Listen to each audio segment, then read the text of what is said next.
சென்னையில் உள்ள உணவு விடுதிகள் மற்றும் சாலையோர உணவு கடைகளில் மட்டன் என்ற பெயரில் பூனைக்கறி விற்கப்படுவதாக தகவல்கள் வெளியாகியுள்ளன.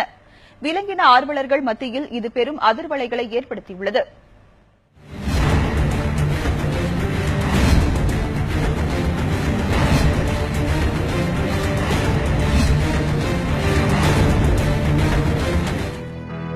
திரைப்படம் ஒன்றில் நடிகர் விவேக் காக்கா பிரியாணி சாப்பிடுவது போன்ற நகைச்சுவை காட்சி இருந்தாலும் அது உணர்த்துவது உண்மைதான். சென்னையில் பெருகி வரும் மக்கள் தொகைக்கு ஏற்ப பல இடங்களில் காளான் போல உணவகங்கள் அதிகரித்துக் கொண்டே வருகின்றன. அதற்கேற்ப உணவகங்களில் உணவுக்காக பயன்படுத்தப்படும் இறைச்சியில் கலப்படம் அதிக அளவில் நடந்து வருவதாக குற்றச்சாட்டுகள் எழுந்துள்ளன.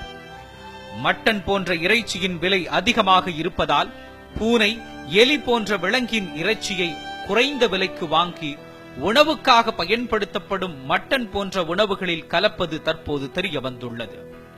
சென்னையில் பூந்தமல்லி, பல்லாவரம், கோட்டூர்புரம் போன்ற பகுதிகளில் நரிக்குறவர்கள் அதிக அளவில் வசித்து வருகின்றனர். தாங்கள் எலி பிடிப்பதற்காக வைக்கும் கூண்டுகளில் பூனைகள் மற்றும் உடும்பு போன்ற விலங்குகள் அதிக அளவில் சிக்குவதாக கூறுகின்றனர்.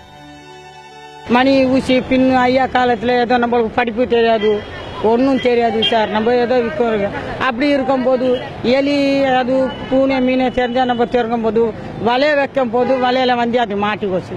அது மாட்டி கோச்சும் போது குழந்தை ஜாதி தெரியாத பிடிச்சிக்கோனாங்க. இவ்வாறு சிக்கும் பூனை, உடும்பு போன்றவற்றை தனியாக பிடித்து அதன் கறி மற்றும் ரத்தம் என விற்பனை செய்வது அதிர்ச்சியை ஏற்படுத்தியுள்ளது.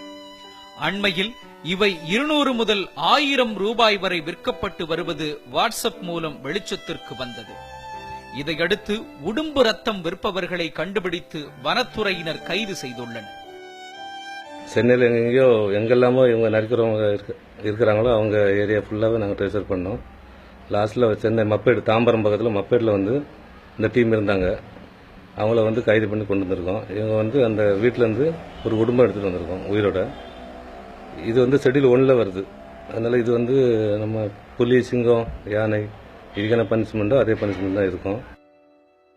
கூண்டுகளில் சிக்கும் பூனையை பிடித்து வெந்நீரில் வைத்து வேக வைத்து அதனை வெட்டி இறைச்சியாக்கி உணவகங்களுக்கு கொண்டு செல்லப்படுவதாகவும் 1 கிலோ பூனைக்கறி 110 ரூபாய்க்கு உணவு விடுதிகளுக்கு விற்கப்படுவதாகவும் கூறப்படுகிறது.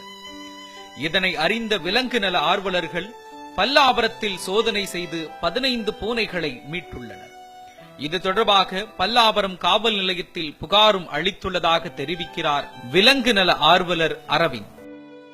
பல்லாவரம் போலீஸ் ஸ்டேஷன் போயிட்டு அங்க ஒரு கம்ப்ளைண்ட் ஃபைல் பண்ணிட்டு இந்த மாதிரி எங்களுக்கு போலீஸ் ப்ரொடெக்ஷனோட உள்ள போகணும்னு சொன்னோம். ஒரு சப் இன்ஸ்பெக்டர் எங்க கூட வந்தாரு. கூட போயிட்டு உள்ள கேம்ப் உள்ள வரைக்கும் போயிட்டு அங்க தேடி பார்க்கும்போது எந்த பூனையும் கிடைக்கல. எல்லா கூண்டும் எம்டியா இருந்துச்சு. கடைசியில் ஒரு டென்ட்டுக்குள்ள பார்க்கும்போது ஒரு சின்ன கூண்டுல சத்தம் வந்துச்சு. மேல ஃபுல்லா அவங்க போத்தி மறைச்சிருந்தாங்க. அதை எடுத்து பார்த்தா 15 பூனை இருந்தது. அதை தூக்கி வேன்ல ஏத்திட்டு நாங்க வந்துட்டோம். 15 பூனை காப்பாத்திட்டோம். உணவகங்களில் மட்டன் என்ற பெயரில் பூனைக்கறியை விற்பனை செய்வதையும் உடும்பு போன்ற அரிய விலங்குகளை அழிப்பதையும் அரசு தடுக்க நடவடிக்கை எடுக்க வேண்டும் என்பதே பொதுமக்கள் மற்றும் விலங்கு நல ஆர்வலர்களின் கோரிக்கையாக உள்ளது. ஒளிப்பதிவாளர் நவீனுடன் செந்தில் குட்டி, நியூஸ் 7 தமிழ், சென்னை.